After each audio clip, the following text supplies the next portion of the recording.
Hi நண்பா நம்பி எல்லாருக்கும் வணக்கம் and welcome to my channel. So நீங்கள் வந்துட்டு இந்த ஃபைட் கிளப்போட vlog பார்த்துருப்பீங்க நம்ம வியூவர்ஸ். அண்டு ஃப்ரெஷ் அண்ட் நியூவாக வந்துட்டு இந்த படத்தோட ஒரு ரிவ்யூ நம்ம பார்க்க போகிறோம். ஸோ நான் சில தம்ப்நெயில்ஸ் எல்லாம் பார்த்தேன் நம்ம யூடியூப் சேனலில் வந்துட்டு வருமே ஒரு படம் ரிலீஸ் ஆனோம். ஸோ அந்த மாதிரி வரும்போது வந்துட்டு இது வடச்சென்னை 2வா இருக்குமோ அப்படின்ட்டு ஒருத்தங்க போட்டிருந்தாங்க. அண்ட் இன்னொருத்தங்க வந்துட்டு இது வந்துட்டு என்னப்பா இது அடிச்சு நொறுக்கியிருக்காங்க போல, என்ன இருக்கு அப்படிங்கிறத உள்ள வந்து பாருங்க அப்படின்னு சொல்ற மாதிரி தம்ப்நெயில் போட்டிருந்தாங்க. அண்ட் அஃப்கோர்ஸ் வந்துட்டு நான் இந்த படத்தை வந்துட்டு பார்த்த வரைக்கும் எனக்கு இருந்த எக்ஸ்பீரியன்ஸை வந்துட்டு நான் சொல்ல போறேன். அதுக்கு முன்னாடி வந்துட்டு என்ன ஆச்சு அப்படின்னா, நான் வந்துட்டு விளாகுக்கு வந்துட்டு நான் உதயம் தியேட்டர் தான் போனேன். ஸோ உதயம் தியேட்டர் போனப்போ அங்க நடந்த சில விஷயங்களை வந்துட்டு நான் உங்களுக்காக சொல்ல விரும்புறேன். ஸோ இது வந்துட்டு உதயம் தியேட்டரை இழிவு அப்படிலாம் சொல்லல, அங்க இருக்கிற அந்த பர்சன்ஸ் நான் சொல்ல விரும்புறேன். ஸோ வாங்க நம்ம வீடியோக்குள்ள போகலாம். இது உங்கள் மாஸ்டர் ஸ்கின்.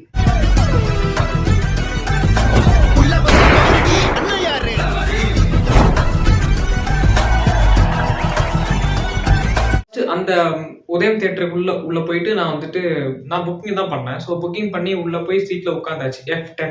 ஸோ அந்த F10 அந்த வந்துட்டு சீட்ல உட்காந்தாச்சு. உட்காந்து படம் பார்க்க ஆரம்பிச்சாச்சு. ஃபர்ஸ்ட் ஹாஃப் அப்படியே ஓடிச்சு. செகண்ட் ஹாஃப் நடந்துட்டு இருக்கும்போது ஒருத்தன் பின்னாடி இருந்துட்டு உஃப்ங்கிறான், உச்சுங்கிறான். இன்னொருத்தன் பக்கத்துல உட்காந்துக்கிட்டு போன் நோண்டிக்கிட்டு இருக்கான். இன்னொருத்தன் பக்கத்துல உட்காந்துட்டு போன் நோண்டிக்கிட்டு ரீல்ஸ் பார்த்துக்கிட்டு இருக்கான். முன்னாடி ஒருத்தன் என்னடானா ஊங்கிறான், ஈங்கிறான். செம்ம கண்டா இருந்துச்சுங்க. நான் வந்துட்டு உங்ககிட்ட ஒருத்தர் தூங்கினா கூட பிரச்சனை இல்லைங்க. நீங்க வந்துட்டு காசு கொடுக்குறீங்க, நீங்க வந்து படத்துக்கு வரீங்க, உங்களுக்கு பிடிக்கலன்னா நீங்க தூங்குறீங்க, என்னவோ பண்ணிட்டு போறீங்க. நீங்க ஏதோ பண்ணிட்டு போங்க, எப்படியும் சாவுங்க. ஒருத்தன் பணம் கொடுத்துட்டு ஒருத்தன் டிக்கெட் வாங்கிட்டு அந்த தேட்டர்ல அந்த படத்தை நான் பார்க்கணும், அது எப்படி இருந்தாலும் சரி.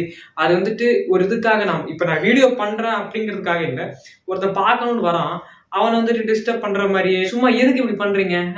வேற வேலையும் பொழப்பும் இல்லாம வந்து இருக்கிறோம் இந்த படத்தை பாக்குறதுக்காக பண்ணிட்டு இருக்காங்க. உண்மையிலேயே எனக்கு அப்படிதான் இருந்துச்சு. நான் பாட்டுக்கு படம் பார்த்துட்டு இருக்கேன். பின்ன ஒருத்தன் 2 சீட் தள்ளி ரீல்ஸ் பாக்குறான். ஒருத்தன் அந்தாண்ட உட்காந்துக்கிட்டு ஒருத்தன் அங்க எங்க சவுண்ட் கேக்குது, ஒருத்தனுக்கு கால் வருது. அவன் பொணமாவே மாறிட்டான்னு நினைக்கிறான் அந்த இடத்துல. ஏன்டா இப்படி இருக்கீங்க? இது கோபி சுதாகர் சொல்ற மாதிரி எங்கேயா போறீங்க, எதுக்கியா வரீங்கன்னு சொல்ற மாதிரி இருக்கு எனக்கு. எதுக்கியா வரீங்க, நீங்க எதுக்கு வரீங்க, நீங்க எதுக்கு தியேட்டருக்கு வரீங்க? உங்கள்கிட்ட பணம் இருக்கு, உங்கள்கிட்ட எல்லாம் இருக்குன்னா வச்சுக்கிட்டு வீட்லயே உட்காந்துட்டு ஒரு தியேட்டர் செட்டப் பண்ணிட்டு அங்கேயே வந்துட்டு ஏசியை மாட்டிட்டு அங்கேயே வந்துட்டு படத்தை பார்த்துட்டு அங்கேயே தூங்கி அங்கேயே சாவுங்களேன். எதுக்குதான் வரீங்க நீங்க எல்லாம்? சரி, எனக்கு அங்க இருந்தா தூக்கம் வராது, இங்கதான் தூக்கம் வரும்னா, இங்கதான் உனக்கு போன் வரும்னா ஹெட்செட் கொண்டு வா. ஹெட்செட் கொண்டு வந்து பாடு. இல்ல தூங்கணும்னா அப்படியே உள்ளே சீட் கடையில உள்ளே படுத்து தூங்கிடு, போயிடு. அப்படியே உள்ள போயிடு. எதுக்கு வாட்ட வெளியில? எனக்கு என்ன சொல்றேன்னு தெரியல, செம்ம காண்டா தான் இருந்துச்சு. அண்ட் அஃப்கோர்ஸ் அது அடுத்த ஒரு விஷயம், இந்த ஒரு விஷயம் தான் காண்டா இருந்துச்சு அப்படின்ட்டு நான் வந்துட்டு பிளாக்ல வந்து நான் சொல்லியிருக்க மாட்டேன். ஒரு விஷயம் எனக்கு காண்டா இருந்துச்சு, ஸோ அதை வந்து நான் வந்துட்டு ரிவ்யூல சொல்றேன் அப்படின்ட்டு. ஸோ அது இந்த விஷயம் தான். எனக்கு வந்து என்ன ஆச்சுன்னா, எனக்கு வந்துட்டு ஒரு டைம்ல நான் வந்துட்டு பெரிய பெரிய ஒரு பணக்காரலாம் இல்லைங்க. நான் வந்துட்டு பியூர் ஒரு மிடில் கிளாஸ் தான். அங்கேயும் இல்லை இங்கேயும் இல்லாத ஒரு மிடில் கிளாஸ் தான். ஸோ எனக்கே தோணுச்சு, ஒரு 200 அவன் கையில கொடுத்து, அண்ணா நீ தயவு செய்து வெளில போனா நானாவது படம் பாக்குறேன்னா. அப்படிதான் இருந்துச்சு எனக்கு. அந்த மாதிரி ஒரு கஷ்டமா இருந்துச்சுங்க படம் பார்க்கும்போது.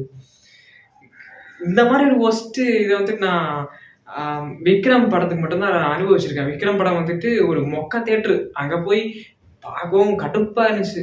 ஒருத்தன் டோர் திறந்து வர்றது, அந்த டோர் ரிஃப்ளெக்ஷன் வந்துட்டு அங்க அந்த ஸ்கிரீன்ல தெரிகிறது. ஸோ இந்த மாதிரி காண்டா இருந்துச்சு.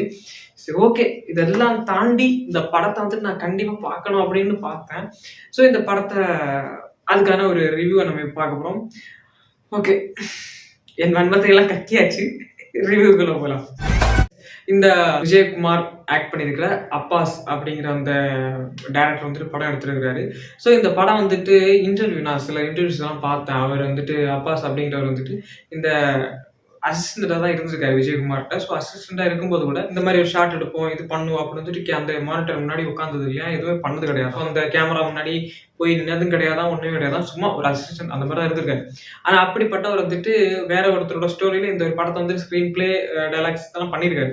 ஸோ இந்த படம் டைலாக் வந்துட்டு விஜயகுமார் இந்த படம் வந்துட்டு பண்ணும்போது எனக்கு வந்துட்டு பார்க்கும்போது அப்படிப்பட்ட ஒருத்தர் இப்படி ஒரு படம் எடுக்கிறாரு, ஒரு ஃபியூச்சரிஸ்டிக் ஒரு படம் எடுக்கிறாரு அப்படின்னா அது எப்படி இருக்கும் அப்படிங்கிற ஒரு பாணியில நான் படம் பார்க்க ஆரம்பிச்சேன். ஸோ படம் பார்க்க ஆரம்பிக்கும் போது வந்துட்டு எனக்கு அது மனசுல தோணுது, நம்மளோட லோகேஷ் கனகராஜ் அவர் வந்துட்டு இந்த படத்துக்குள்ள ஜி ஸ்குவாட் அப்படிங்கிற ஒரு ப்ரொடக்ஷன் கம்பெனியை உள்ள கொண்டு வந்து ஒரு ப்ரெசென்ட் பண்றாரு, இந்த ஒரு படத்தை வழங்குறாரு அப்படின்னா அதுக்கு என்ன ரீசனா இருக்கும் அப்படிங்கிறது தான் என்னோட மிகப்பெரிய ஒரு கேள்வியா இருந்துச்சு. அப்படி அந்த எண்ணத்தோட வந்துட்டு இந்த படத்தை நான் பார்க்குறேன். படம் வந்துட்டு ஒரு ஃபர்ஸ்ட் ஹாஃப் வந்துட்டு லைட்டா ஒரு ஸ்லோ மெட்டீரியல் தாங்க. செகண்ட் ஹாஃப் வந்துட்டு தான் அதுக்கான ஹை பிட்ச் அண்ட் ஸ்டோன்ஸ் வந்துட்டு எகிரிட்டே போகும். அதுக்கான வேல்யூ வந்துட்டு செகண்ட் ஹாஃப்ல தான் இருக்கு. ஸோ என்ன கேட்டிங்கன்னா ஒரு 2 டைம் வாட்சபிளான இந்த ஒர்த்து மூவி தாங்க. ஆனா வந்துட்டு ஃபர்ஸ்ட் டைம் பார்க்கும்போது வந்துட்டு சில பேருக்கு புரியாது. என்னடா இது இங்க எங்க கொண்டு போறாங்க, என்னடா இது நடக்குது, இங்க சுத்திட்டே இருக்கானுங்க அப்படிதான் தோணுமே தவிர இது வந்துட்டு இதுக்காக தான் இது பண்றாங்கன்ட்டு சில ஆடியன்ஸுக்கு புரியாது. ஆஸ் அ மூவி லவரா எனக்கு தெரியும், எனக்கு புரியுது. பட் ஆனா சில பேருக்கு வந்துட்டு கண்டிப்பா இது புரியாது. இந்த படம் ஒரு 2 வாட்டி பார்த்தாதான் அவங்களுக்கு வந்து இந்த படம் வந்துட்டு புரிய வாய்ப்பு இருக்கு. அந்த அளவுக்கு வந்துட்டு ஒரு கன்ஃபியூஷனான ஒரு ஸ்டோரி. ஏன்னா இங்க ஒரு நகரம் நடந்துட்டு இருக்கும், அந்த நகருக்கான வந்துட்டு ஆன்சர் வந்துட்டு இன்னொரு இடத்துல இருக்குது. ஸோ அந்த இன்னொரு ஆன்சர் வந்துட்டு அதை கொண்டு கனெக்ட் பண்றது தான் இந்த படம். அதுக்கு இடையில வந்துட்டு வேற ஒரு கனெக்டிவிட்டிக்கான ஒரு இது ஓடிட்டு இருக்கும். அந்த கனெக்டிவிட்டி வந்துட்டு இந்த கனெக்டிவிட்டி முடிஞ்சதுக்கு அப்புறம் அந்த கனெக்டிவிட்டி அங்க ஒரு வேற ஒரு இடத்துல ஒரு கனெக்ட் ஆகும். ஸோ இந்த மாதிரி வந்துட்டு ஏகப்பட்ட கன்ஃபியூஷன்ஸ் இருக்கிறதுனால நீங்க வந்துட்டு கண்டிப்பா ஒரு 2 தடவை இந்த படத்தை பார்த்தாதான் அவங்க வந்துட்டு இது இங்க சொல்றாங்க, இது இங்க சொல்றாங்க, இது இங்க வந்துட்டு கனெக்ட் ஆகுன்றாங்க, இது ஃபர்ஸ்ட் சீன்லயே கனெக்ட் பண்ணிருக்காங்க அப்படின்ட்டு ஒவ்வொரு அந்த கனெக்ஷன் உங்களுக்கு புரியும். இந்த எலக்ட்ரிக்கல் ஜாப் பாத்தீங்கன்னா வந்துட்டு இங்க ஒண்ணு இருக்கும், அங்க ஒண்ணு இருக்கும், அதுக்கான பேஸ் வந்துட்டு இங்க இருக்கும், இங்க இருந்து கனெக்ட் பண்ணி அங்க கொண்டு போவாங்க, அங்க இருந்து கனெக்ட் பண்ணி இங்க கொண்டு போவாங்க. ஸோ அதெல்லாம் பிளான் சொல்லப்போனா வந்துட்டு அதை திரும்ப ரீக்ரியேட் பண்ணுவாங்க. ஸோ அந்த மாதிரி வந்துட்டு இதை கொண்டு போயிருந்தாங்க. இது வந்துட்டு முக்கியமா வந்துட்டு இந்த கதை என்ன அப்படின்னா வந்துட்டு ஒரு சின்ன ஒரு மனுஷன் அவங்க வாழ்க்கையில வந்துட்டு இப்ப ஒரு துன்பத்தை அடையலாம், அந்த ஒரு மிகப்பெரிய ஒரு துன்பம். ஸோ அந்த துன்பத்தை வந்துட்டு கடந்து வந்துட்டு இருக்கும்போது அவனை அறியாமலே அவனை வந்துட்டு இன்ஃப்ளூயன்ஸ் பண்ணி ஒருத்தன் மேலே வர நினைக்கிறான். ஸோ அவனை வந்துட்டு எப்படி இவன் தடுத்து நிறுத்தினான், அதான் வந்துட்டு கதை. ஸோ இது வந்துட்டு எப்படின்னா இன்னொரு விதமா வந்துட்டு ஒரு கட்டத்துக்கு மேல இவங்க வந்துட்டு ஒரு இதுல இருக்க மாட்டாங்க, ஒரு கோல் தேடி போயிட்டு இருப்பாங்க, ஒரு கோல் அச்சீவ் பண்ண போயிட்டு இருப்பாங்க. அந்த கோல்ல இருந்து டிஸ்ட்ராக்ட் ஆகி இந்த போதை, இந்த பொருள், இதுக்கு எல்லாம் அடிமை ஆகுவாங்க. ஸோ அந்த அடிமைத்தனத்துல இருந்து எப்படி வெளில வராங்க, அதை வெளியில வந்ததுக்கு அப்புறம் அவங்க என்ன பண்றாங்க அப்படிங்கிறதாங்க. ஆனா இது வந்துட்டு இதோட முடியுமா அப்படின்னு கேட்டா முடியாது. ஏன்னா இது வந்துட்டு தொடர்ச்சியா நடக்கும். இப்போ இந்த ஒரு கட்டத்துல இவர் வந்துட்டு திரும்பி இது பண்ணிட்டாருன்னா அதுக்கு அடுத்து ஒருத்தன் அதே மாதிரி வந்துட்டு கஞ்சா விற்கிறான், ஒருத்தன் வந்துட்டு சிகரெட் அடிக்கிறான், ஒருத்தன் வந்துட்டு கஞ்சா குடிக்கிறான், ஸ்கூல் பசங்க கஞ்சா குடிக்கிறானுங்க. ஸோ இந்த மாதிரி வந்துட்டு ஒரு இது வந்துட்டு தொடர்ச்சி தான். இது வந்துட்டு மாற போறது கிடையாது. இது மாறுறதுக்கான ஒரு முக்கியமான அடிப்படை என்னன்னா இந்த கஞ்சா, இந்த மது பொருள் எல்லாத்தையும் ஒழிக்கணும். ஸோ இதுதான் வந்துட்டு பேசிக் திங்ஸ் வந்துட்டு பேசிக் இதுதான். ஸோ இதை ஒழிக்கணும்னா என்ன பண்ணணும் அதை வந்துட்டு சொல்லியிருக்காங்கன்னு கேட்டீங்கன்னா அதை சொல்லலை. ஒரு கட்டத்துக்கு மேல எப்படி இவன் திருந்துறான் அப்படிங்கறதான் கதை. திருந்துறதுக்கு இப்ப முதல்ல வந்துட்டு இந்த மாதிரி ஒரு அடிக்ஷன்ல இருந்தானே அப்படின்னு கேட்டீங்கன்னா அதுவும் கிடையாது. அதுக்கு ஏற்படுற விதமா ஒரு மெட்டீரியல் வந்துட்டு உள்ள வச்சிருக்காங்க. அதுக்கு என்னன்னா இவன் எப்படி இதுக்குள்ள அடிக்ட் ஆகுறான், எப்படி இதுக்குள்ள வரான். நமக்கு கூட தோணும், என்ன இப்படி அடிச்சுட்டே இருக்க பத்தியா. அப்போ சில பசங்களுக்கு பார்த்தா தோணும், இவர் தான் நம்ம ஆளு அப்படின்ட்டு. ஸோ அப்படிலாம் இல்லை. அது சொல்ல வரதான் நீங்க வந்து கரெக்டா புரிஞ்சுக்கிட்டீங்கன்னா இது வந்துட்டு ஒண்ணுமே இல்லை. இது வந்து நீங்க வந்துட்டு இந்த மாஸ்டர் படத்துல பாத்தீங்கன்னா விக்ரவனை விட்டு நக்கிரவன் வந்துட்டு சொல்றீங்களே, இது என்ன அப்படின்னா அதான நானும் சொல்றேன், விக்ரவன் நக்கரவன் அதான் நான் சொல்றேன். ஸோ நீ வந்துட்டு என்ன பண்ண அதை திருத்திக்கு பாரு, அதை நீ பண்ணாத, அதை நீ ட்ரை பண்ணாத, நீ எதுக்கு பண்ற. இப்போ வந்துட்டு ஒரு ஒரு ஒரு தியேட்டர்ல வந்துட்டு ஒரு 18 வயசுக்கு கீழே உள்ள படத்தை வந்து நீ பார்க்காதானே ஒரு சின்ன பேரை பார்க்க விடாம இருக்கிறதுக்கு ஒருத்தங்க வாசல்ல நிக்கிறான். ஆனா அதே மாதிரி வந்துட்டு இத்தனை வயசு வரதான் இந்த இதை குடிக்கணும், இந்த இதை பண்ணணும் அப்படின்னா அங்க அந்த டாஸ்மாக் ஒருத்தன் நிக்கிறானா, இல்ல தட் மீன்ஸ் அதுக்கு பேர் என்ன நீங்களே யோசிச்சு பாருங்க. அதை நான் சொல்ல மாட்டேன். ஸோ அதேதான் அந்த பேசிக் திங் தான் நான் வந்து சொல்ல விரும்புறேன். ஸோ நீங்க வந்துட்டு என்ன பண்ணுங்க, இந்த படத்தை பார்த்து சில பசங்க இல்லை, இப்போ வந்துட்டு சின்ன ஒரு 6 வயசு பையன் இதெல்லாம் போகுதுன்னா காரணம் என்ன அந்த மாதிரி தான். ஸோ அதெல்லாம் திருத்திக்கிறதுக்கான ஒரு படமா இது வந்து எடுக்குது.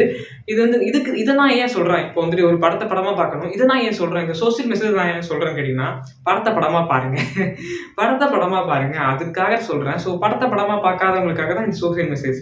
படத்தை படமா பாக்குறவங்களுக்கு வந்துட்டு இட்ஸ் வித் குட் ஃபிலிம், இது நல்ல ஒரு கருத்தை சொல்லியிருக்காங்க. பட் ஆனா அதுல வந்து நல்ல கருத்தை விட வந்துட்டு அந்த படமா இதனால இதை வந்து நான் சொல்லிக்க விரும்புறேன். அண்ட் இந்த படத்துல வந்து ஹீரோயின் அண்ட் அந்த மியூசிக். ஸோ இந்த ஹீரோயின் வந்துட்டு ஒரு அந்த காலேஜ் போர்ஷன் அந்த இதுல தான் வராங்க. அதுக்கடுத்து அவங்க தேவை இல்லாம போயிடுது. ஸோ ஹீரோயின் வந்துட்டு இதுல தேவையில்லாத ஒரு இதுதான். பட் சும்மா வச்சிருக்காங்க அதாங்க. அண்ட் மியூசிக், அஃப்கோர்ஸ் மியூசிக் வந்து சொல்லியே ஆகணும். மியூசிக் வந்துட்டு பட்டை கிளப்பியிருக்காங்க. உண்மையில சொல்றேன், பட்டைய கிளப்பியிருக்காங்க. எது எந்தெந்த இடத்துக்கு தேவையோ அது அந்தந்த இடத்துக்கு வச்சிருக்காங்க. அதாங்க இந்த படம். ஸோ மற்றபடி இந்த படத்தோட கதை கேட்டிங்கன்னா இதான் நான் வந்து ஃபர்ஸ்ட் சொன்ன மாதிரி ஒரு இதுக்காக, அதை நான் ஃபுல்லாக சொல்ல முடியாது. சொன்னால் அந்த கதை வந்துட்டு உண்மையில ஸ்பாயில் ஆகிடும். இதுக்காக இது ஒரு மேட்டர் நடக்குது. அது நடக்கும்போது வந்துட்டு அந்த இடத்துல ஒருத்தன் மேலே ஒருத்தன் மேலே வரான். வந்ததுக்கப்புறம் என்ன நடக்குது, அதுக்கப்புறம் வந்துட்டு அதுலேருந்து ஒருத்தன் ஒரு ஏமாற்றத்துக்குள்ள ஆகுறான். ஸோ அந்த ஏமாற்றத்துலேருந்து இன்னொருத்தன் மேலே வரான். மேலே வந்ததுக்கப்புறம் திரும்பியும் வந்து பார்க்குறப்போ தன்னை ஏமாற்றி ஒருத்தன் மேலே போயிருக்கான். மேலே வந்து பார்க்கணும்னு வந்துட்டு பார்க்க முடியாது. ஸோ அவனை எப்படி அழிக்கலான்னு பார்க்கும்போது வஞ்சகத்தால் அழிக்கணும். வஞ்சகத்தால் அழிக்கும்போது இடையில இருக்கிற ஒரு கிராஸ் ஓவர் யாருன்னா நம்ம விஜயகுமார். ஸோ விஜயகுமார் வந்துட்டு செல்வா அப்படிங்கிற கேரக்டர் நடிச்சிருக்காரு. ஸோ விஜயகுமார் எப்படி இந்த கேரக்டர் சுத்துக்குள்ள வந்தாரு, இப்படி வந்துட்டு நான் சொல்றது வந்துட்டு கண்டிப்பா உங்களுக்கு கன்ஃபியூஷனாக தான் இருக்கும். நான் உண்மையை சொல்றப்போ உங்களுக்கு கண்டிப்பா கன்ஃபியூஷனாக தான் இருக்கும். நீங்க என்ன பண்ணுங்கன்னா கண்டிப்பா இந்த படத்தை தியேட்டர்ல வாட்ச் பண்ணுங்க. நான் அதான் சொல்றேன். ஸோ புரியல இந்த படம், பார்த்தேன்ப்பா எனக்கு இந்த படம் புரியலப்பா அப்படின்னா கண்டிப்பா நான் வந்துட்டு ஒரு கமெண்ட்ல சொல்லுங்க, ப்ரோ எனக்கு புரியல, எனக்கு இதுக்கு ஒரு எக்ஸ்பிளைன் வீடியோ வேணும் அப்படின்னு கண்டிப்பா சொன்னீங்கன்னா நான் வந்துட்டு கண்டிப்பா அதுக்கான ஒரு எக்ஸ்பிளைன் வீடியோ போடுறேன். ஸோ நீங்க கமெண்ட்ல சொல்றதை பொறுத்து தான் நான் போட முடியும். நானா வந்துட்டு போட மாட்டேன். ஏன்னா எனக்கு இந்த ரிவ்யூட, எனக்கு இந்த படத்தோட அந்த பிளேலிஸ்டோட மெட்டீரியல் வந்துட்டு முடிஞ்சிச்சு. ஸோ நீங்க சொன்னீங்கன்னா நான் வந்து கண்டிப்பா அதுக்கான எக்ஸ்பிளைன் வீடியோ போடுவேன். ஸோ மறக்காம கமெண்ட் பண்ணுங்க அண்ட் ஒரு லைக் வந்து பண்ணிடுங்க. ஸோ எனக்கு இந்த படம் வந்துட்டு 5/4 கண்டிப்பா இருக்கு. ஏன்னா ஹீரோயின் வந்து தேவையில்லை, ஹீரோயின் வந்து வச்சிருக்காங்க அண்ட் 4 கொடுக்குறதுக்கு காரணம். ஸோ இன்னொரு விஷயம் என்னன்னா, ஒரு இதை வந்துட்டு இப்படி சொல்லியிருக்கலாம், இதை டேரக்டாவே சொல்லியிருக்கலாமே, எதுக்கே இப்படி சுத்திக்கிட்டே இருக்கீங்க அப்படிங்கிற ஒரு கான்செப்ட் இருக்குது. ஸோ அதை வந்துட்டு டேரக்டா சொல்லாம ஏன் சுத்திட்டு இருக்கீங்க அப்படின்னு நம்ம ஆடியன்ஸ் மனசுக்கே தெரியறதுனால 5/4. Okay, so that's all guys. This is master ask. நம்ம சேனல் சப்ஸ்கிரைப் பண்ணுங்க, லைக் பண்ணுங்க, ஷேர் பண்ணுங்க. ஃபைட் கிளப் முக்கியமாக வந்துட்டு தியேட்டரில் போய் வாட்ச் பண்ணுங்க. அண்ட் எக்ஸ்பிளைன் வீடியோ வேணும்னா கண்டிப்பாக வந்துட்டு நம்மளோட சேனல் வந்துட்டு கண்டிப்பாக கமெண்ட் செக்ஷன் பாக்ஸ் இருக்குது. ஸோ கமெண்ட்ல வந்துட்டு மெசேஜ் பண்ணுங்க, சாரி கமெண்ட் பண்ணுங்க. கண்டிப்பாக நான் அதுக்கான ரிப்ளை வீடியோ கண்டிப்பாக நான் திரும்ப போடுறேன். ஸோ மறக்காம கமெண்ட் பண்ணுங்க, லைக் பண்ணுங்க, ஷேர் பண்ணுங்க. பாய்.